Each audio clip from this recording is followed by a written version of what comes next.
मित्रांनो, काय झालंय हेच कळेनासं झालंय.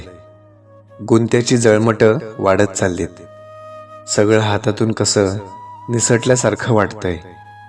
ज्यावर पूर्ण विश्वास होता तेच विसरल्यासारखं वाटतंय.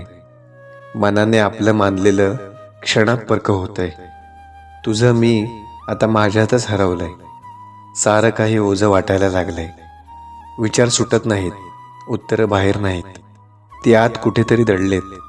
आशा करत राहतो, कदाचित नियतीसुद्धा माझ्या बाजूने काही ठरवत असेल. तो गुंता सुटेल एक दिवस, हे मलाही माहीत आहे. पण तोपर्यंत स्वतःला हरवू नकोस, कारण तूच आहेस त्या प्रवासाचा खराखुरा अर्थ.